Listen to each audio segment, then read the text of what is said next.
Are you ready to carve your own future? What are you doing to take care of your mind, body, and spirit? Mental and emotional burdens have become normal in our lives. Do you take time for self-care and self-love? Let's ignite our potential and let's take off into the future. Let's put you before anything else.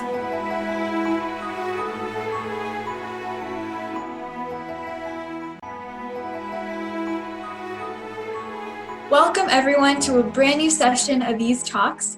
Today we have a very, very inspirational person with us today. She has accomplished some very amazing things and I'm so honored to be interviewing her today. This is Vedanshi. Vedanshi, would you like to introduce yourself? For sure. First of all, thank you so much for having me. It's really great just coming on to connect with you. You are such an inspiration yourself. So thanks for having me on. My name is Vedanshi, like you mentioned, and I'm currently a second-year student in the Bachelor of Science program at UBC Vancouver. And in addition to my schooling, I'm also the co-founder and current executive director of Bolt Safety Society. We recently incorporated as a federally registered nonprofit, and we're just working towards creating a safer world for everyone, specifically in the context of sexual violence, domestic abuse, and related topics. So I'm excited to get into this conversation. I am so excited to hear about everything you have to say. I think it's really, really important that we have inspirational youth like you to keep us moving forward and inspiring the rest of us. So thank you for everything that you do. Thank you. Yeah, I mean, I think honestly, like every person's got a bit of inspiration in them, and this is really just about, like connecting with each other and seeing like, the inspiration in each person. Yeah. Definitely, yeah. So, before we even get into the main portions of the interview, how did you get involved with Sookshma? So I was going through a difficult time in my personal, physical, mental life, and it was through word of mouth, really. One of our family friends actually recommended that, I try out the Sookshma program because they had gone through the program themselves and it had helped them personally as well. So I was sort of like, okay, that sounds cool. And my parents drove me over to Sunita's house, and we were just talking about, what I was going through and how this program could potentially help me. So that's how I found out about it. And then from there, I really found that the sessions really helped me, so I kept going. That's amazing. That I think Sookshma really has a habit not just to help yourself, but it builds a bigger connection. I remember I met you, I think, like 5 years back, right? It was it was we were such a doing long the time youth ago. talk Yeah. together. Yeah. So I think the connection really lasts, and I think it builds a lot of potential in a person. I know it has for me. So, how did meditation help your life in general since you started doing Sookshma? For me personally, like I mentioned, I had been in a car accident, so I was going through a lot of challenges where I wasn't able to be at school full time. I had to take a term off to do homebound schooling because of my health, and that really impacted the relationships that I had with friends, with people that I thought were my friends. That really affected my self confidence. Obviously, like when you're not in school and you're trying to do everything yourself and you have all these health problems on top of it, it really impacted my performance academically. So it was difficult for me to navigate this whole situation where, like you go from being like a stellar student to suddenly being someone who doesn't show up at school, doesn't do all the things that that person used to do. And it was really difficult for me, self-confidence wise, like, just being able to feel like myself. So meditation and Sookshma, actually, I think it really helped me connect with myself, and find myself again. Because when you're going through everything like this, like I was going through so many doctors' clinics, and I was meeting like all these different people, but it feels like you're losing yourself because everyone's telling you, it's okay that you're not doing well. It's okay that, you're not performing well in school and whatever, but until you connect with yourself and tell yourself that it's okay, I think that was really why meditation really helped me at that time. For sure, yeah. And I think Sookshma and meditation in general is really all about connecting you to you. Absolutely. My Tama always tells me, Ananya to Ananya, and Vedanshi to Vedanshi, right? It's Exactly. always you to back to you.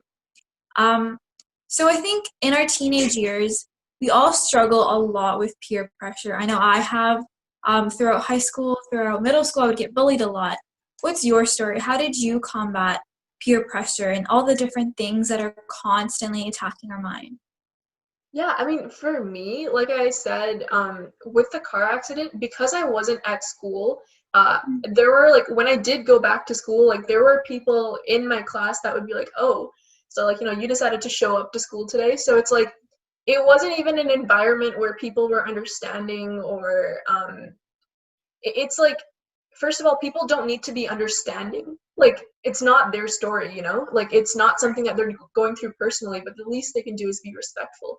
And I think it's at that point that I realized that I can't rely on other people to find stability, to find happiness, because that would send me through a roller coaster of emotions. And yeah, I think as teenagers, we're already struggling with our self identity, like who we want to become when we grow up. There's all this pressure of what you want to do after high school, like what programs do you want to end off your senior years with in high school. And on top of that, if you're like who am I personally, like what kind of person do I want to become. And I think friends and socializing has a lot to do with that, especially as a teenager. But it's so important to realize that even if you don't have a single friend, you are your own best friend. And I think that's where this really helps for teenagers specifically. I definitely agree. I think pressure, it doesn't just come from external sources onto you, but it's also from within yourself, right? When you see other people who you think are doing so much better than you, it automatically creates a sense of insecurity. And I think this is something that we've all gone through. And again, the answer to that really, I think, that Sookshma has given is connecting back to yourself and really embracing your qualities and your identity before really going out there and saying, oh no, like this person's better than me. But truly, what do we really know about the other person, right? We don't know what's going on in their head. Yeah. And I think that just kind of goes to show that, everyone is the best because everyone is the best at being themselves. And you can't compare yourself to other people if that is going to impact how you think of yourself. So it's like, yeah, you can say that, oh, this person is better than me at XYZ, and I'm not that good at that specific task, but I am good at ABC instead, So it's Exactly. recognizing your own strengths. Definitely, and definitely going off of those strengths yourself. So, mentioning strengths, you have a very, very busy life. You're a very well accomplished person, and honestly, I don't know how you do it all. But how do you get that mental focus? How are you able to do all the things you do, but still maintain a really amazing social life and still be able to go downstairs and talk to your parents? How do you do all that? How did you build that mental focus? Yeah, I will say it's not the easiest thing to have a busy life. And I'm sure that, anyone watching this, if you're a student, if you're doing a bunch of things in your life, like anyone can relate to this. Sometimes life just gets completely overwhelming. Like you have assignments due for school. Like for me personally, I would have assignments due for school. I would have business meetings on the side. I would also have like dance practice and like a performance coming up and something I would have to keep up, or like just any number of my extracurricular activities. And sometimes it's like, do I just like bury myself in my room and like just do everything and like not sleep or whatever? But then really for me, it's about slowing down. So whenever life gets really fast paced and really busy, instead of like throwing myself into it right away, I actually like to step back and meditate. I like to just de-stress, unwind, connect with myself again. I like to journal. I think Sukshma is really about connecting with yourself, right? So it's you can do that through meditation. You can do that through journaling, through other ways of just reflecting, slowing down time in a way. Um, Mm-hmm. and then just being like, okay, so I am stressed out about this thing, and this thing, identifying it, isolating it, and then being like, here's what I'm going to do about it. And then you can throw yourself into the work because you have the mental stability and focus to be able to handle all of that. That's sort of where, that's sort of what I do strategy wise. That's amazing advice. And I think for all the youth that are listening, this is really something that you should definitely take into practice. I personally like to write letters to myself. I tried keeping a journal, but I think just like the idea of like one book, it just, I don't know why, it just didn't work for me. So I started Yeah, writing letters to myself, and I would seal them up, and they're in this little, or not little, it's a big box, circle box, kind of like, have you seen the movie To All the Boys I've Loved? oh yeah, yeah, yeah, Yeah, I it's have. exactly like that box. Everything is just in there. And I really do think that writing to yourself, or for you, if it's not writing, if it's poetry, if it's going out for a run, doing something to kind of, like you said, slow down and bring yourself back to you, I think Yeah, that's really how you can get the best out, right? for sure. But yeah, definitely wonderful advice. So, Thanks. with this stress, with this anxiety, I feel of modern day life, I think in a way we have so many more distractions than our parents did because we have our phones on us all the time. It's practically like an extension of our body. With that comes a lot of emotions. How do you manage these emotions? How do you know when to separate them? How do you know when to give in to them? That's a really, really interesting question. I think it requires a lot of reflection because, um, in a way, I would say that you can give in to these emotions when you really care about something. And I don't mean to say that, like, you can't when there's an issue that, like something else, but like if it affects you personally or if it affects someone that you care about, I think it's important for you to still stay engaged with those topics. Um, but at the same time, it is so important to just turn your phone off and put it away. Like, Yeah, yeah, for sure. honestly, like with social media, you really want to, I think there's a lot of pressure to always care about what's going on in the world. And I don't mean to say that you shouldn't care, but what I mean to say is it shouldn't get to the point that you are losing yourself. So having mental breaks helps you actually have a healthy relationship and engaging with these topics and current events and issues and anything that's going on in social media. It actually helps you, I think, get more focused, have more energy to do better and participate better and contribute better. Mhm. Yeah, so I think it's really just about like realizing, having checks like when are you tired, when are you feeling exhausted, like Mhm. that's the time. Turn your phone off and put it away. It's okay. Like you've done what you can, and then you can come back to it after. Definitely. And I think um, that's really a skill that needs to be built. Um, it's especially during midterms. I know a lot of my friends, especially me, like I had a really hard time because first year I didn't know like, okay, like how do I just like put my phone away because I'm using my phone to text my friends about the assignment. At the same time, there's so many notifications going off. And I think it's the it's the mindset of building self-control, and really knowing when to tune in and tune out. For That's sure. really important, like you said. Oh, actually, for that, what I did is I actually uninstalled because we use Facebook Messenger for like literally every single class. We have Mm. group chats and whatnot for courses. What I did is I uninstalled it from my phone and I put it into my laptop so that what I do is if it's school related and whatever, like I'm on my laptop pretty much all day anyways, just to do schoolwork. So if I need to check messages, then I just do it on my laptop. And then when I turn my laptop off, it's like there's no distractions on my phone. So that's Yeah, sort of what I try and do. that is really, really good advice. I think I'll definitely try that. Yeah.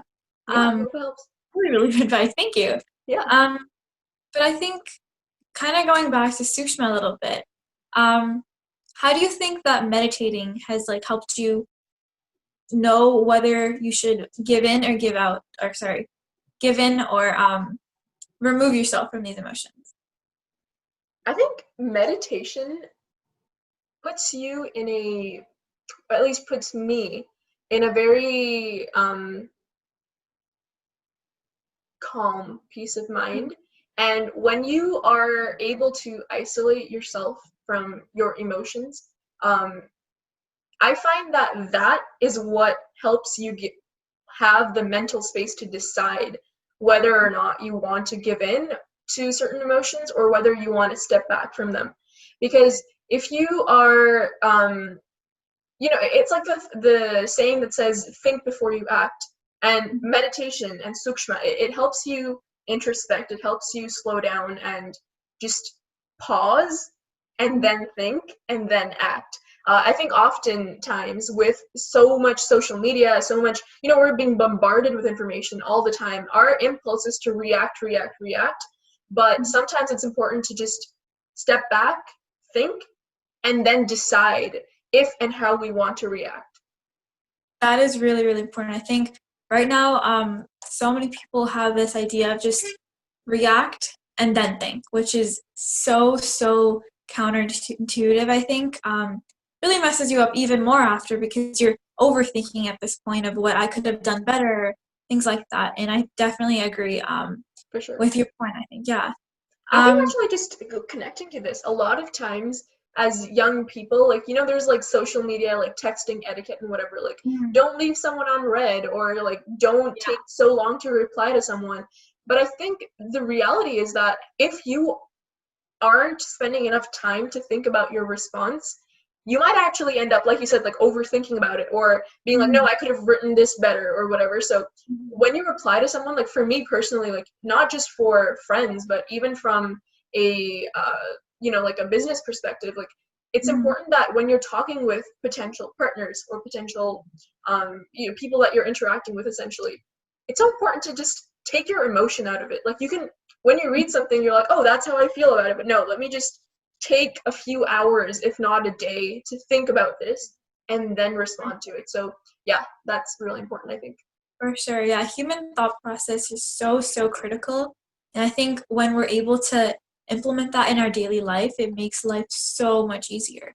For sure. Like you said, either whether through a business perspective or simply a day-to-day basis. So kind of segueing from the last question, how do you think you're able to show your personality, show this very caring side of you, show your ability to focus and interact with other people? How are you showing that through your nonprofit? And how are you using your nonprofit to kind of help other people? Yeah, I mean, I think that's a really great question. Like starting this nonprofit with my team, it was really just about all of us having recognized that we have a passion for helping other people, and then mobilizing to make that possible. So Bolt Safety Society, all of us on the team have a shared passion for helping people who need our help. And our audience, or our focus right now, is specifically on people that are victims and survivors of sexual assault, domestic abuse, and domestic violence. And just, I think when you're doing something, being genuine and why you're doing it is so important, because if you have friends, I would say like anyone on our team is someone that really cares about this issue. And I think that's really what distinguishes our organization from, like other organizations that have people being part of their organization without necessarily being super interested in it. That is not wrong at all. Like you are totally allowed to be part of an initiative, even if you don't personally feel a great connection to it, because that's an opportunity to learn about the topic, to engage with it more. So that's, not judging at all. But I think for our organization, I think just the passion that each person brings is really what helps it grow and really helps it make the impact that it does. So yeah, I think, just whatever you're doing, for me, it's important to be genuine and really, really personally care about it. So yeah. Definitely, yeah. And I think being an ambassador for your program, it really means a lot to me. When you reached out to me, it really meant a lot, because I think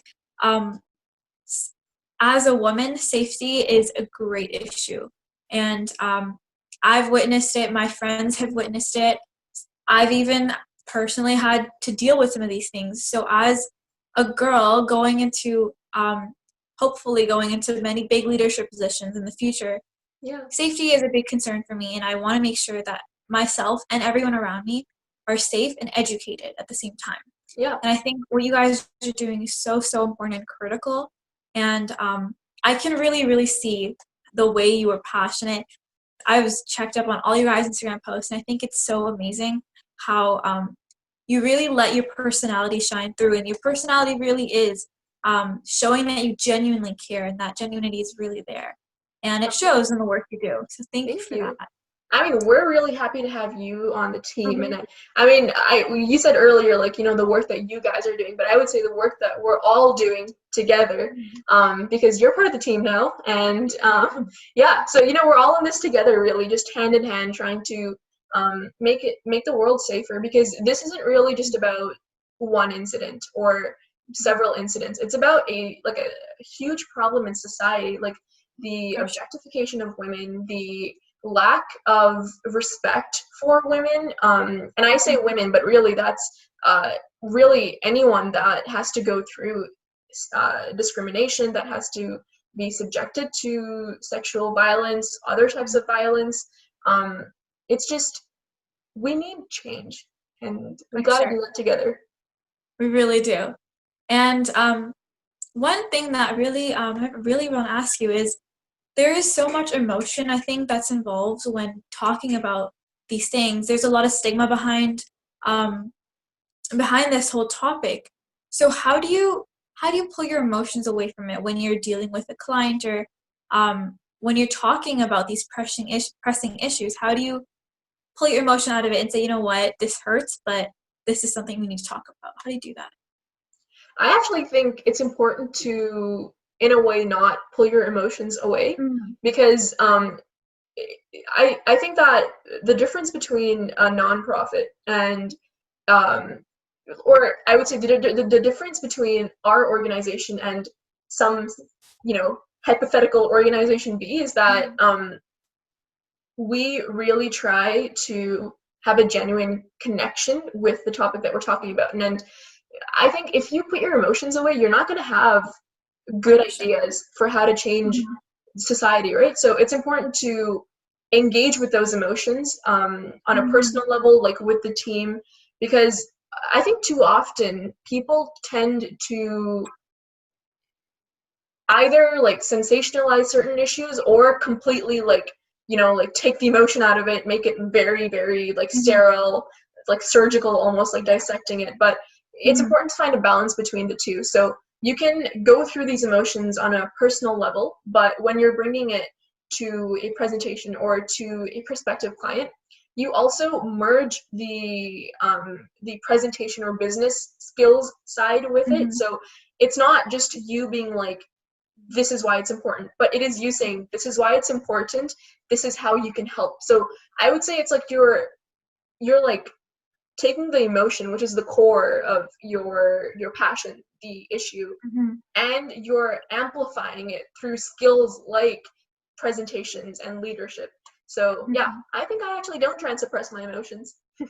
That's amazing. And I think that really brings us back to one of the first questions I asked you, in which you answered about knowing when to give in and knowing when to kind of pull yourself away from that. I think this is definitely one of the situations where you can use emotion to benefit and use it to kind of amplify what you're trying to say. And that's really, really important. For sure. Do you think that meditation could potentially help someone that's going through these challenges? Yeah. Obviously, I can't speak for for sure, for a person, but I think that regardless of what challenges you're going through in life, meditation and connection with yourself is so important, because like I said earlier, like going back to my example of having gone through the car accident, like that was something traumatic for me personally, and being able to connect with myself and meditate and do all that was important for my healing process. So I can imagine that that would translate into other types of trauma as well. So yeah, I think that regardless of where you are in life, what kind of challenges you've gone through, connecting with yourself is never going to be a bad thing. So it's definitely important. Definitely. And just gonna ask this out there: how often do you meditate? I like to meditate probably. Okay, so ideally, I would be doing it like every single day in the morning before my day starts. But realistically, when school starts, it's like maybe once a week, like once every 2 weeks, when it's like, oh, okay, I have a lot of work to do now. Now what do I do? All right, let me meditate. Let me calm down, and then let's approach this. So Very, very relatable. Yeah. yeah, I think idealistically, I would love to do it every single day. And honestly, there really is no excuse for me. I should be doing it more often, but I think I'm just constantly on the go and constantly distracted and constantly having to finish whatever I have in front of me.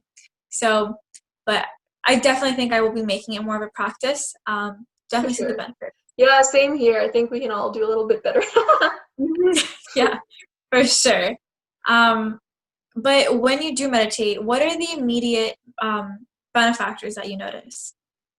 What I notice, I think immediately, is that the world becomes silent. Um, Mm-hmm. before I meditate, it's like the thoughts inside my own head. I mean, we're on so many Zoom calls and lectures and whatever. There's so Mm-hmm. much visual, audio, sensory input from everywhere. Mm-hmm. Meditating really just sort of puts a filter over the world, and just For takes it all sure. away for just a few minutes in time, and Mhm. um, that is such a nice place to be at sometimes. So Really, yeah, definitely. Such an amazing feeling. I think whenever I wake up from meditating, I just feel so calm and like I suddenly like I look around the room and just everything is just like oddly quiet and like in the right place. And I'm like, this is amazing. Why don't I do this more yeah, often? Um, absolutely, yeah, and I think it definitely helps me focus throughout the day as well. for So sure. there's a lot of misconception when it comes to meditating. A lot of youth have this idea that meditation is for religious purposes or it's done by monks that live in a cave. Um, what are your thoughts on this? What do you think Sookshma meditation truly is? I think that it is, like it's a way of life. It's a Mhm. lifestyle.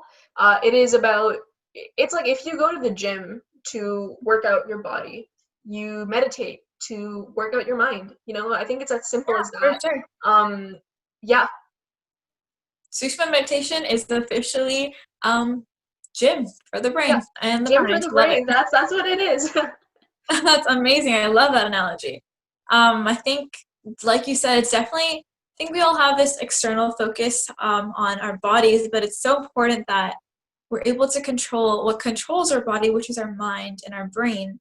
You can only do that if you can stabilize your mental health.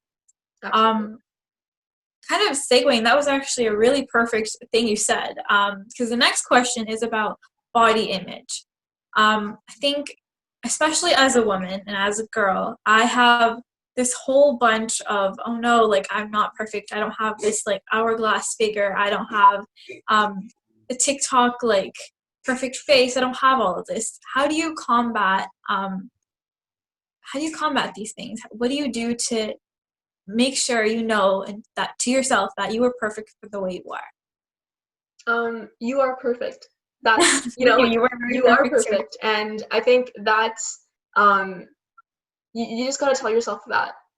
Hmm. Like you wake up in the morning, and when you see yourself in the mirror, if you don't see like that perfect body, or you don't see that snatched makeup look because you just Hmm. woke up and you've been working like 12 hours straight on schoolwork or whatever amazing things you're doing in life, you gotta look at Hmm. yourself in the eyes and be like, you are perfect, you are amazing, and you do not Hmm. need to change yourself at all. For sure. Yeah, That's a very important message. I think affirmations are so important because every person is different. Like we were talking about earlier, everyone has their own strengths, and given that everyone is built differently, it doesn't make you less or more prettier. I think it just makes you beautiful in your own way. And I think absolutely. individuality is so important. Um, but um, I want to bring the end of conclude this interview by kind of going back to your nonprofit. Um, so, as women, again, we have a very, very tough time in this world. It's not fair. We don't deserve it. I think we put a lot in, but unfortunately, we don't really get the same positive energy back all the time. There's a lot of negativity around us. How do you think Sukshma can help uplift women and help us um, bring light to these situations, and how can we help make change from the grassroots? That's a really good question because like in all my work with bolt safety, like what I've realized is um or what I've learned in speaking with, experts in the community, it's society tends to think that it is the victim's responsibility to bear the burden of what has been done to them and with them. And Sookshma, I think it really helps, like, as a woman, me connect with myself. And so if anything were to happen to me, it would be something that would help me stay strong throughout whatever I am going through. And so, yeah, I really think that if everyone in the world meditated for 1 minute straight every single day, it would be such a wonderful place because not only would people be feeling empowered and better about themselves, when you feel better about yourself, you're going to be less likely to hurt someone else. So what I said earlier about, like society thinking it's the responsibility of the person, because when you hear that someone got sexually assaulted, the first thought is like, oh, what was she wearing? Or like, what were they doing? Like, were they drunk? Were they at a party? Like, what were they doing? Like, they brought this upon themselves, and society has conditioned us to think that way, wrongly so. And I think that meditation really helps sort of remove that nonsense and be like, no, it wasn't their fault. Like, they did absolutely nothing wrong. We need to be putting the fault on the perpetrator, the person that is actually responsible for doing this. And yeah, so if everyone meditated for 1 minute a day, like, not only would we be feeling better about ourselves, but like people would not be hurting people in the first place, I think. Yeah, just spread Definitely. kindness from yourself to the outside world. For sure. Self-reflection, I think, really is the solution to all our big problems in this world. Definitely 1 minute a day, each person can make such an amazing impact. It would definitely slow down the world and allow thoughts to actually sit instead of, like we were talking about earlier, instead of just reacting first, right? Yeah. Thought process is very, very critical. Absolutely. So I don't want to take up too much of your time. So one last question. What is your big message to the youth across the world and to the youth that are watching right now? Connect with yourself.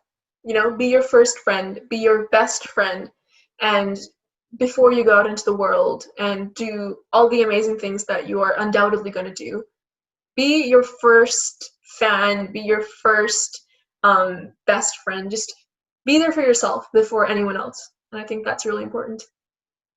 For sure. Thank you so much for joining me today. It was a great honor to interview you. I've learned so much just sitting here and listening to you. And I I've really learned a lot listening to you as well. Thank you. Thank you so much. And I really, really hope that the youth that are watching can learn something from this and truly take it upon themselves to connect back with themselves, like you've mentioned.